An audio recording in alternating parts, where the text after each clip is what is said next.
We're back with Aloha Summer, chapter 24. All right. Get you focused on something decent here.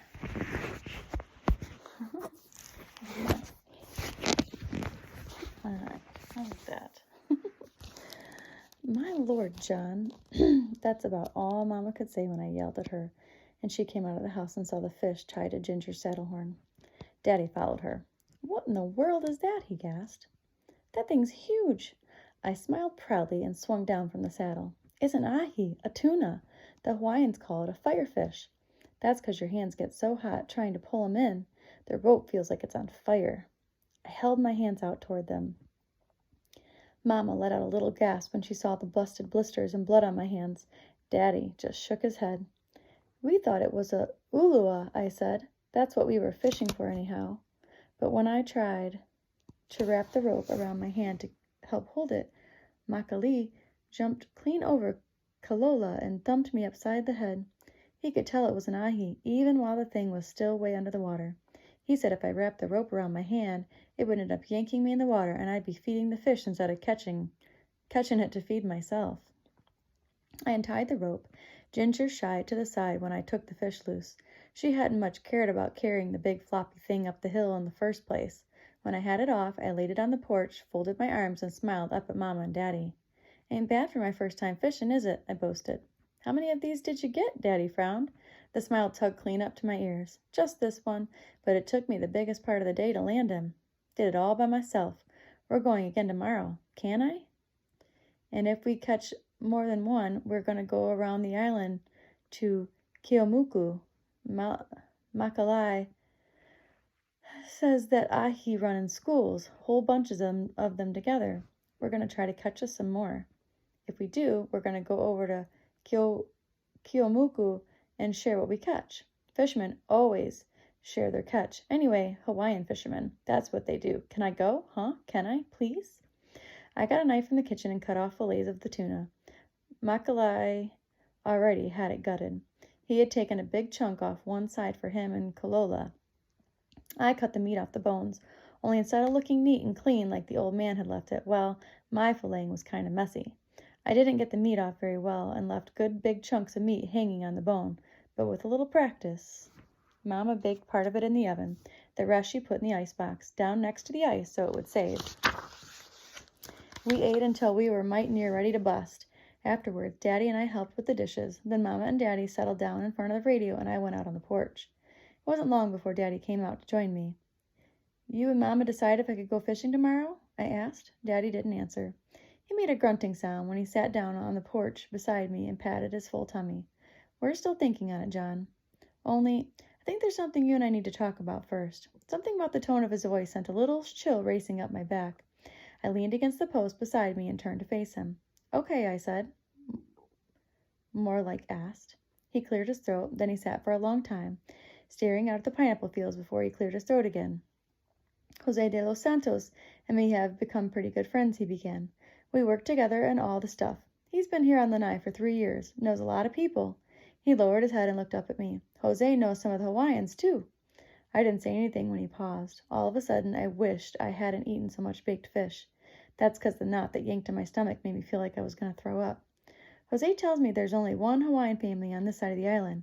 Now the knot was working its way up into my chest. He tells me all the Hawaiians except Makalai Pukai live over by Keomuku on the far side of the island. Now the lump was in my throat. He tells me that no other Hawaiians but Makalai and his granddaughter Carol live on this island of the island. You know something else? I made a gulping sound when I tried to force the knot back down. I shook my head. You know what the Hawaiian name for Carol is? Reluctantly, I nodded and looked him square in the eye. What is it? Kalola. I swallowed again. That's your friend's name. Kalola, right? I looked at the ground and nodded. Daddy sat for a long, long time. Neither of us spoke or looked at one another. Finally, Mama came out. She stood beside him for a while, then sat down. At last, Daddy took a deep breath. Your Mama's been wanting me to talk to you about boys and girls for a long time. I guess I forgot. Or maybe I just been putting it off. Reckon it's about time we had us this talk, all 3 of us. I already know about boys and girls, I told him, without taking my eyes from the ground. What do you know? Daddy asked. Well, first off, there's a lot more to love than what the big guys talk about at school. At school? Daddy asked. You mean back in Oklahoma? Yes, sir. Out behind the plum patch? I blinked and looked at Daddy. What plum patch? Mama asked. I guess my mouth kind of flopped open. I couldn't believe my daddy knew what the plum patch was. What plum patch? Mama repeated. He looked at her, looked at me, and then looked back at Mama. At the far end of the Pioneer School playground.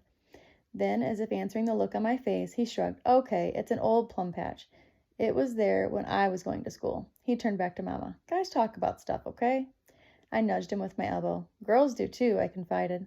Only us guys ain't supposed to know about it. Mama scowled at Daddy for a long time. He gave a little shrug. Then both of them looked at me with arched eyebrows.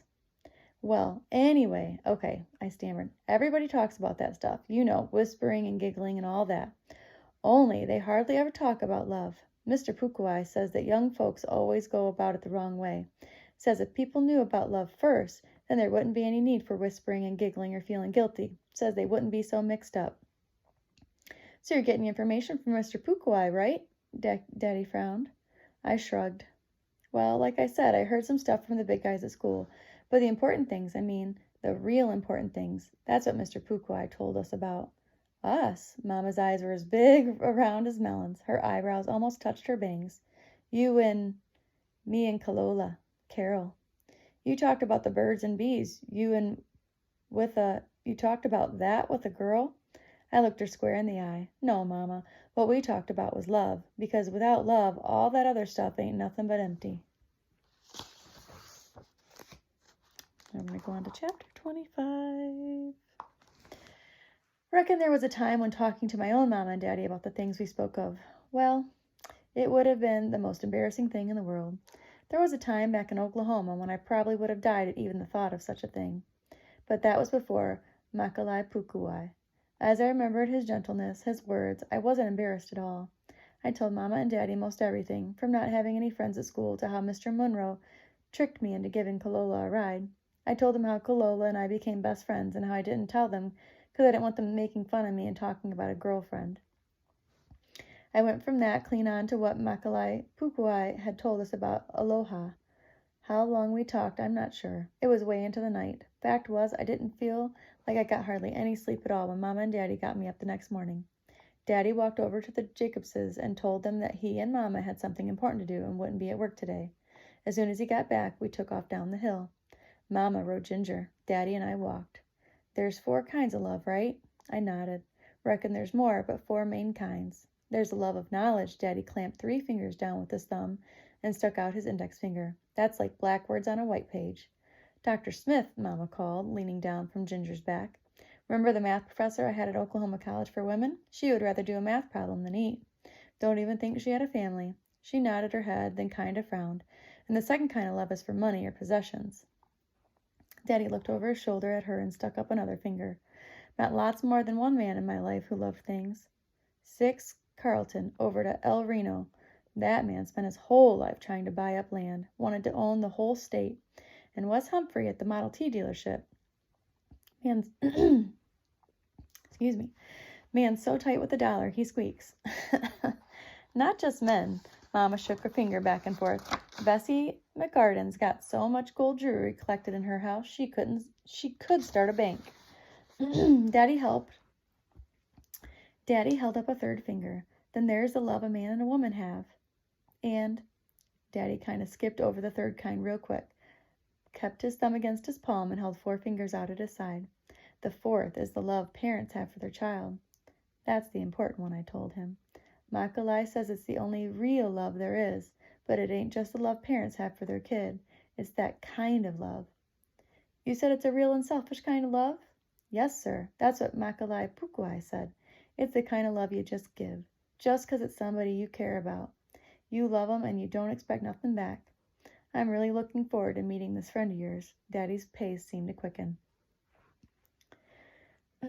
Before we got to the Pukuais, I coached Mama and Daddy on poi, just like Kalola had coached me. I told them that before they got down to whatever serious talking they were going to do, we'd have to eat. You don't talk about serious stuff around the poi bowl. Keep it light and friendly. Use your fingers. Just dip them in and scoop up the stuff, and I told them all I could remember. We spent the whole day with Makalai and Kalola. We all talked. We all ate poi and fish. Mama and Daddy didn't care much for the poi, but I told them that they'd get used to it. Then Makalai and Mama and Daddy talked alone for a long, long time. Kalola and I sat on the front steps. When they were done, all three of them came to the front of the house. Kalola and I squirmed. Makalai sat between us. Keone, your makua tell me that you say the best love is as the love a mother or father have for their child. I nodded. Say you tell that when a young man and young woman share this kind of love, the love that wants only good for the other and expects nothing in return, that they know love and are ready for love. I shrugged and gave another little nod. Makalai's gentle smile and the way he shook his head made my shoulders sag. Is more? More? He nodded. This kind of love must be inside. A gnarled, wrinkled hand reached out and touched my chest. Must be in heart and spirit. Must not be for just one another, but for all people. I felt my face scrunch. All people? He nodded. You mean even folks what are mean to you and stuff like that? Even people you don't like? Makalai patted my chest again and nodded. Even more for people you not like than for people you do like. A vision of Harvey Bowman flashed through my head. My lip curled up on one side. Ain't no way I could love Harvey Bowman, I blurted. My eyes rolled inside my head. He was all the time beating up on kids. That's too hard. Makalai sat up real straight, his head whipped around at Daddy. You tell boy that life be easy? Daddy looked me straight in the eye and shook his head. Makalai turned on Mama. You tell boy this? Mama smiled at me and shook her head. Who tell Keone life be easy? My mouth kind of flapped open. Nobody. I don't guess. Daddy, Mama, and Mr. Pukwai left me and Kalola sitting on the step with our mouths open while they strolled down the beach again. And again, it was an eternity before they came back with their decision. That's the end of chapter 25.